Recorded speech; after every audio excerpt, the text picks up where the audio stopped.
ตัวนึง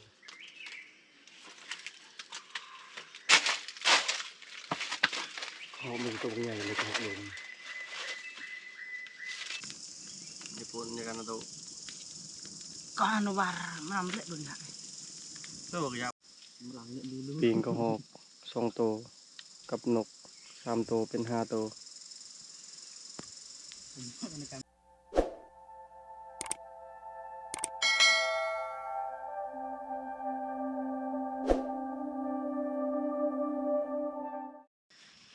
ดอกในใกล้เต็มเลยไร สบายดีพี่น้องสบายดีตอนเช้าตอนนี้ก็ว่าสิตื่นก่อนไก่แต่ก็คือเก่าแล้วพี่น้องไก่ต้องตื่นก่อนคนแหละเพราะมันคันเมื่อคืนแต่ว่าตอนนี้เสียงนกกระแซวกะจะแซวอยู่5 โมงป่าเพื่อนกะเริ่มไปหากินนะวันนี้จะได้ก็ติดตามไปพร้อมกันพี่น้อยว่าสิมาหรือประมาณมื้อนี้สิได้3 วันนี้หรือบ่ตอนนี้ประตูกะกำลังเก็บป่าสบายดี สบายดี เก็บป่าเก็บอาหารไปในถุงเพราะว่าป่ายันแมงไหม้ยันลงรักกับแมงวันนั่นแหละมันตอมมันยังเอาไปลุ้นพร้อมกันพี่น้อย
ตอนนี้บัวยังยิงตก3ตัวก็หกสองนกกระดก1ก็หกเข้าเนี่ยน่าจะประมาณ7-8ตัวนี่แหละแต่ว่ามันยิงยากเข้ามาแต่ดึกเข้ามาแล้วก็มันเริ่มอิ่มบัวยังจะได้ยิงตอนนี้บัวมียังเข้าแล้วเมื่อเช้านี้นกเป่าก็เข้าแล้วนกเป่านกกระดกอยู่นี่นะไก่ปลาก็เข้าเลยถ้าบัวยังไปเก็บของก่อนอย่ามันเสียหมด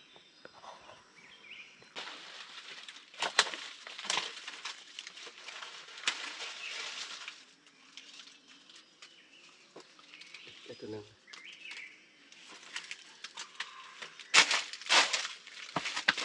เขามึงตัวใหญ่เลยครับลม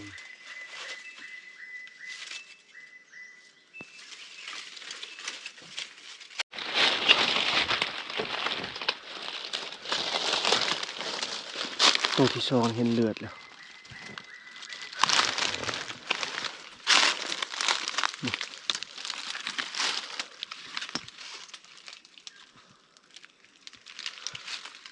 เลือดโอ้โหเป็นนกแล้วก็หอกยังไม่เห็นโตอยู่พี่น่าจะขาดอยู่ถึงไม่จักเลย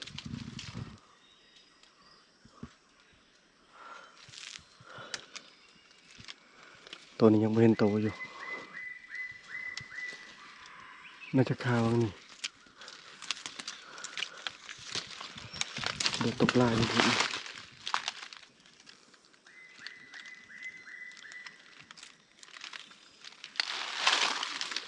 นกกระหอกตัวหนึ่งกับนกกระโดดตัวหนึ่ง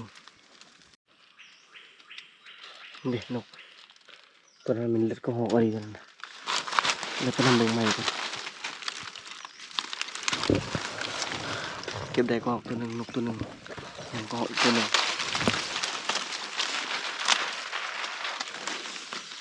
เพราะว่ามันตัวเก่า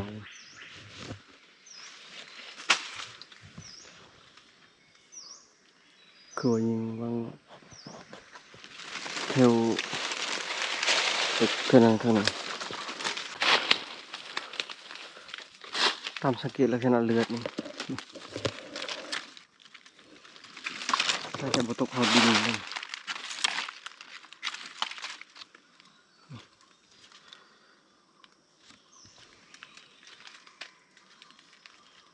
มันขาอยู่ใส่ปะคือว่าเดือดยังหยดลงอยู่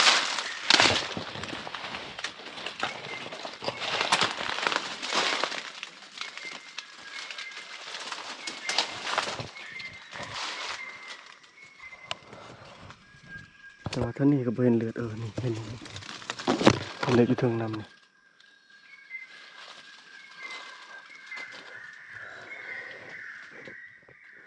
เข้าแล้ว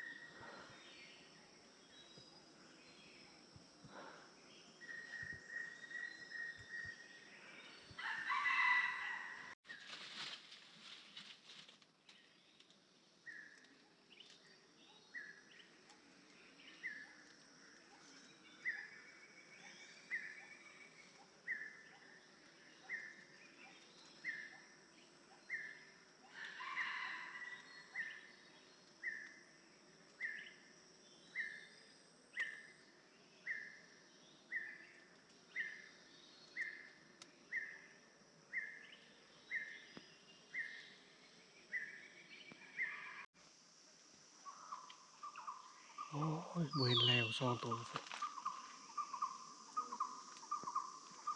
พอแล้วสองตัวตอนนี้บัวเฮงยิงได้อีกสองตัวก็คือนกเป่าตัวหนึ่งนกกระโดกกลแดงตัวหนึ่งเป็นสองตัวเมื่อกี้นี้ยิงกระแตสองตัว2 บาทถือตัวหนึ่งเลือดแลนกระจายไปพุ่นเดี๋ยวจะได้ไปนำอีกนี่นะนกเป่านกกระโดกแล้วถ่ายยิงแล้วกัน ยังก็อีกตัวหนึงปุ๊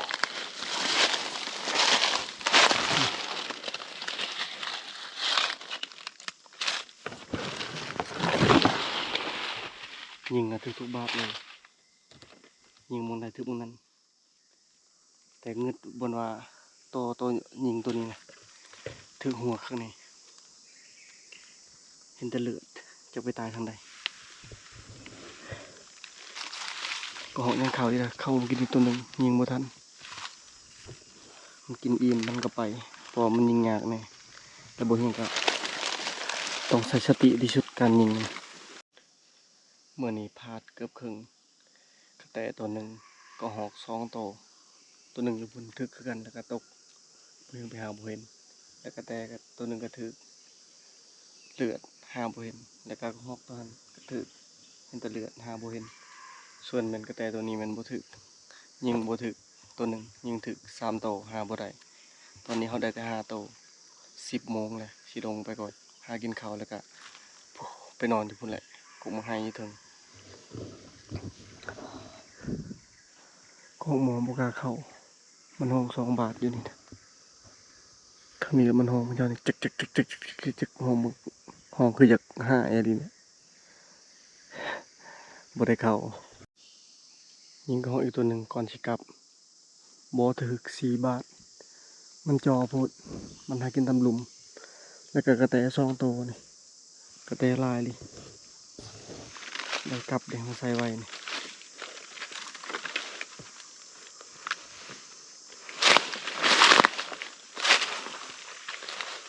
มันมาหากินทางหลุมสัตว์นี่นะ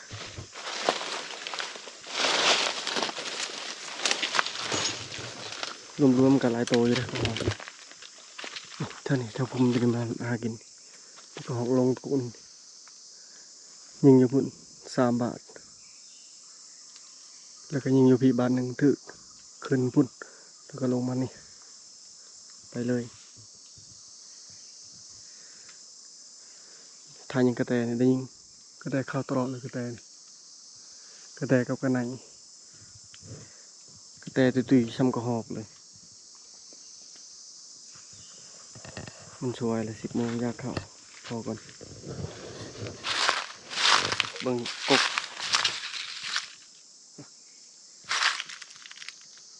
เบิ่งคือสิบเขาแต่ว่าเขาลายเลยกูเขาให้ไง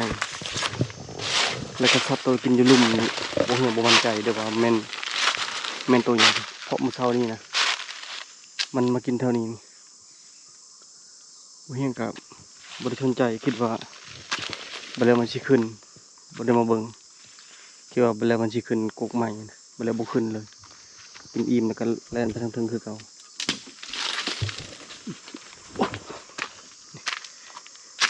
มากินทางนี้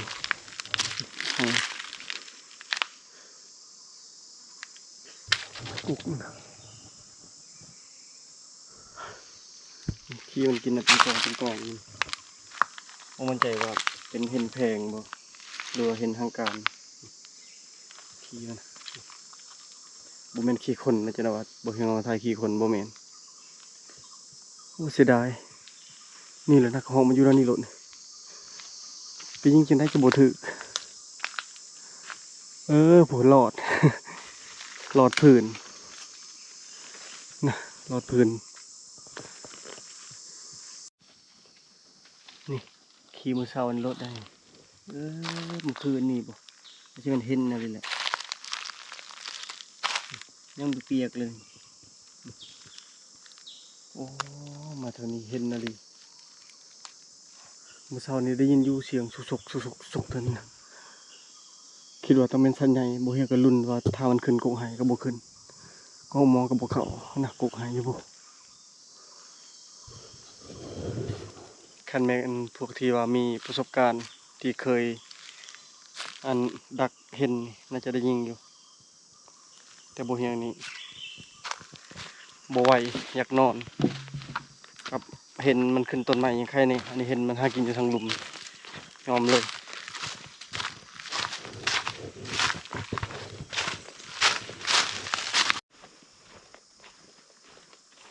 เป็นจังได้เบาเมาสบายดีมานอยู่บ่ สวัส ริมาณได้ลึก ได้ลายบ่ได้ลายอยู่บ่ บ่อันโตบ่ได้ถึกเลย ลมนะคืนบ่ถึกแล้วเลยใส่หม้อนี่ เลิกน้ำเลยอยู่ พากันครัวอาหารนี่ลงมาฮอดแล้วก็พากันครัวเลย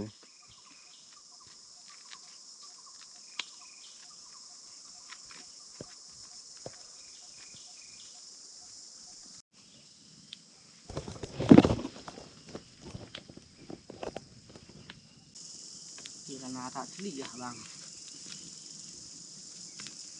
ญี่ปุ่นya kan atau ก็อนุบาลมานำเละดุนน่ะ itu ya manam nyu pai ไอ้จุลาเนี่ย ya pok ปวดแต่ละมอก็มันเอาแล้วแต่มอเก็บเยอะวันนั้นบริจาคเลยนะ mà đang hai cái chú lá để vì mà nặng cái mô tạ chua ca cái nặng cái tao là pet hai cái chú ta นั่นแค่นั้น อันตะก็เลียงเลยกรอตาเนาะ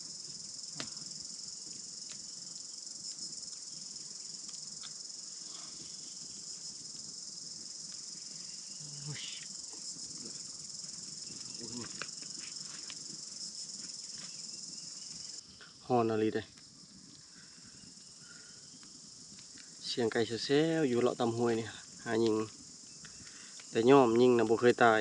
พอยิงบ่ได้ถึกหัวก็เลยบ่ได้วนน้ำมันปานใด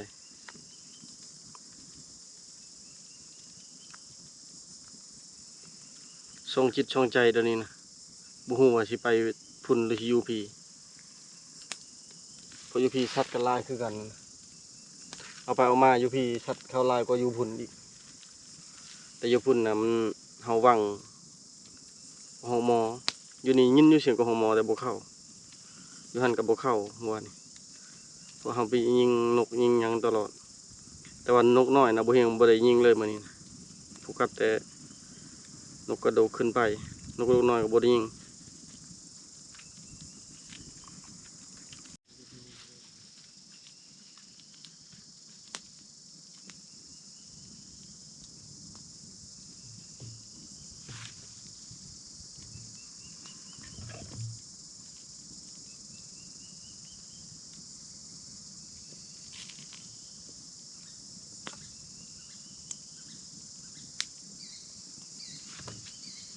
แกะกระสอบนะสดซ้ายนี่ตา เรียกอะไร แปลงน้ำเบี้ยเนี่ยมันไม่ตก บ้านเฮาแปลงปีงนกกับกระหอก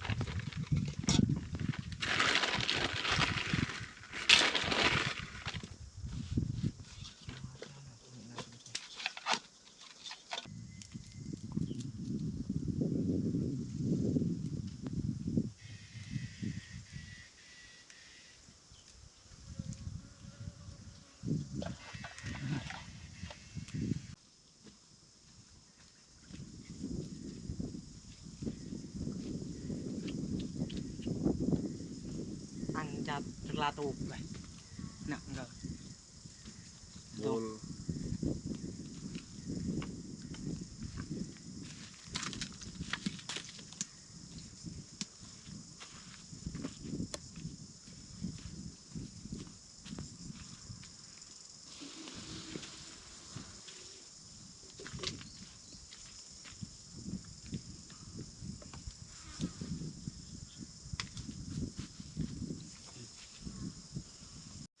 หลังเนี่ยดู ปีงกระหอก2ตัว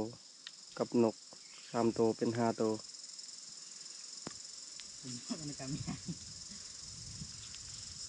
มัน กินนกเป้าน้องๆก็พากันกินแล้วพอได้อยากพอนั้นกินเลยแดดนี่กินบ่ต้องท่าอยากหยังก็กินโลดมีปลามีกระหอกมีนกมีแลนมาเด้อพี่น้องกินข้าวนำกันกินข้าวแล้วก็พักผ่อนไปต่อโฟกัสหาบ่ได้โฟกัสกินมาบ่หลายคน ปิ้งนกเป่าวันนี้จูน้องกินช่องโตมื้อนี้บ่เฮียงจัดกินไตมัน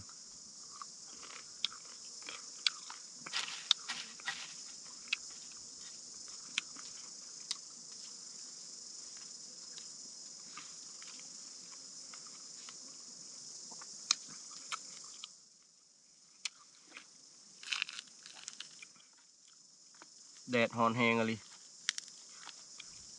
37องศาก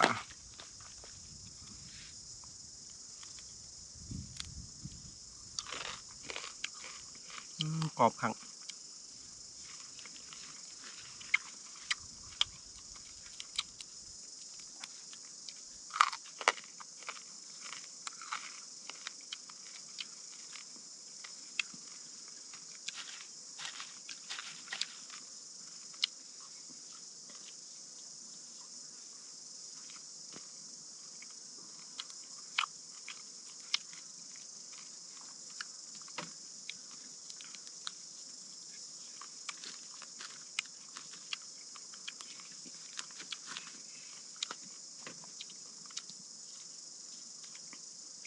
cho mình đang nha hơi đông bùiน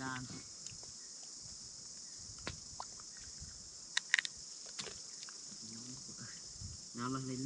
นักเดจ่าน้ำตาจ่าเลยน้ำตา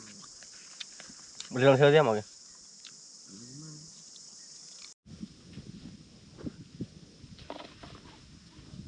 ว่าสิขึ้นไปทางเทิงบ่ได้ขึ้นแหละฮ้อนแฮงช่วงนี้ช่วงเขาเจ้าจูดให้นะหายใจกับพืชหายใจนะมันอากาศบ่อยากสดตอนบ่ายตอนเช้าแหละโอเคอยู่ขึ้นได้ตอนบ่ายมารู้เอ้าวันนี้ก็บ่อยากรอดขึ้นไปเลยว่าวางแผนหากินเท่านี้ทมิตว่าสิไปนอนอยู่พุ่นบ่3คนเลยแต่พังเบิ่งตอนกลางคืนมันเถอะก็ขึ้นไปการกินข้าวกินน้ำแล้วขึ้นไปการนอนพุ่นเลย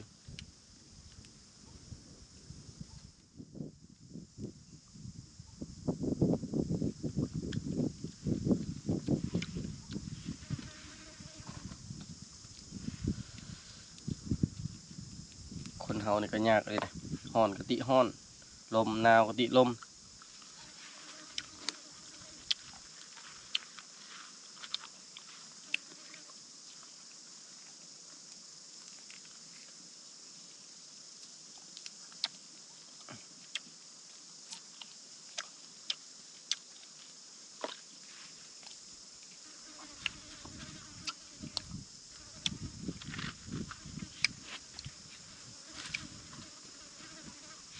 ตอนนี้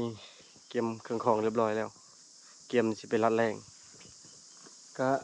ไปแถวห้วยแหละหายิงไก่หายิงกระหอกกินบางไห้ไปพุ่นมันท้าไปกลางคืนบวยแหงเอาพอบุกทางบ้านนะเบิ่งนะจะบ่เห็นกังหันลมเลยพระเจ้าจุดไฮลายโพดนะมืดคึ้มไปเลยนี่ช่วงพระเจ้าจุดไฮช่วงนี้นะ